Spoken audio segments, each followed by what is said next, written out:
Welcome, Chairman Stewart. New York Times didn't like it, MSNBC didn't like it, and the Washington Post actually labeled me a third world despot. And I finally figured I finally made it. Ronald Reagan would have been very proud.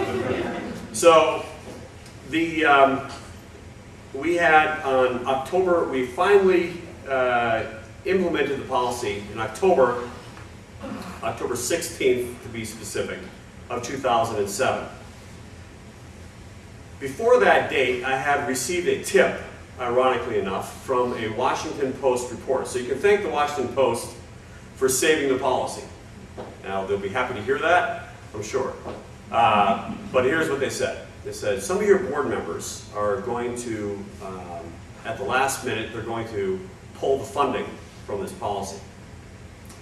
And I called around, and as the reporter said, that's what their intention was, some of them. Not all of them, but a few, enough to defund it.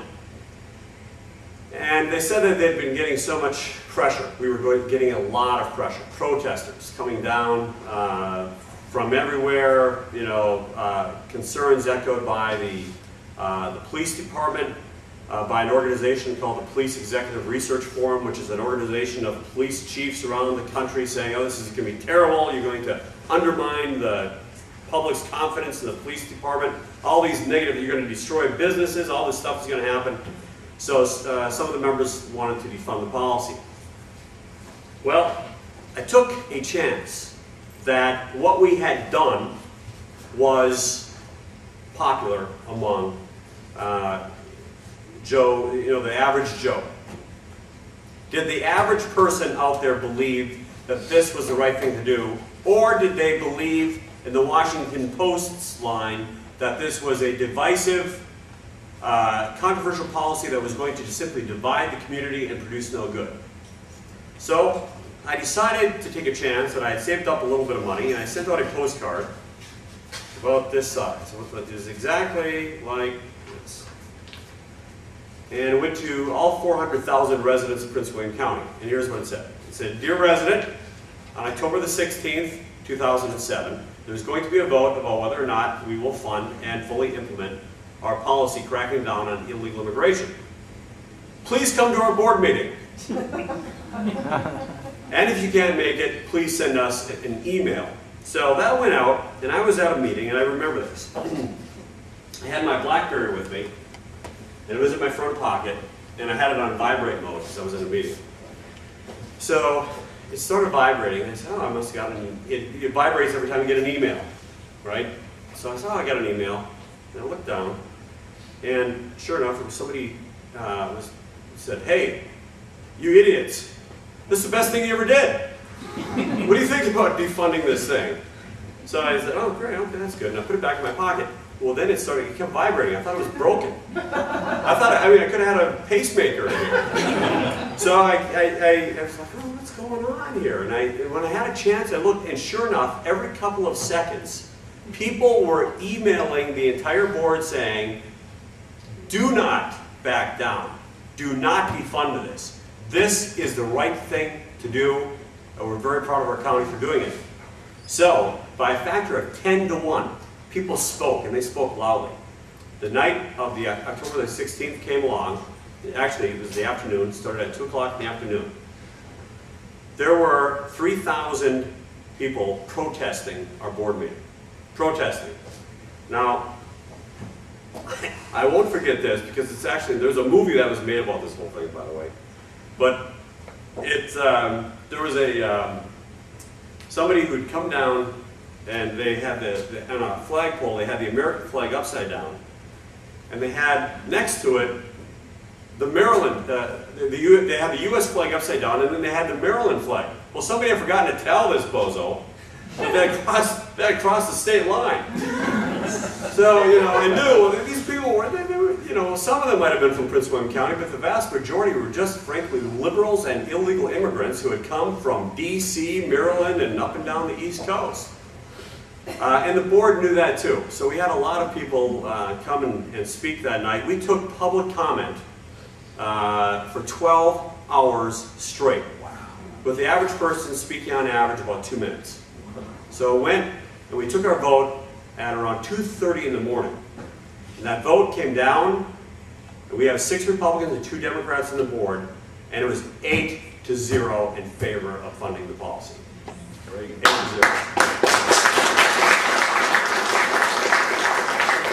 Now, one of the things that we did was, as a gesture to those who were very nervous about the policy, was we commissioned a study. And the study was going to be, and this made me a bit nervous because generally academic institutions are not exactly conservative institutions. So we commissioned the University of Virginia, together with James Madison University, to look at the effects of the policy 3 years down the road. As time went on, we started getting comments from people, the citizens, and also police officers. They said, "This is great. My neighborhood turned around. Those thugs that were living next door are gone. The gang violence, we're seeing, the police officers were telling us, we're seeing a reduction in that." And so the results of that study came out on Tuesday, this past Tuesday. So this is going to be very interesting. I didn't know what the results were going to be, and I was very nervous because not only was it conducted by UVA, which has done a lot of good work for Prince William County, by the way, but they had also hooked up with the Police Executive Research Forum, the organization which warned us that you're going to have all these negative results. So I said, well, this can't be good. I didn't know that UVA was going to team up with this organization that was biased from the beginning. The results come in, and what do they show? They show a 32% reduction in violent crime in Prince William County between the years before the policy and the years after the policy. They also show that the violent crime rate in neighboring Fairfax County over the same period of time is essentially flat. Slight reduction, essentially flat. And then they took a look at the crime rate for particular crimes, aggravated assault and hit and run. And they wanted to see what the correlation was between, by the week, and they looked at these crimes by the week.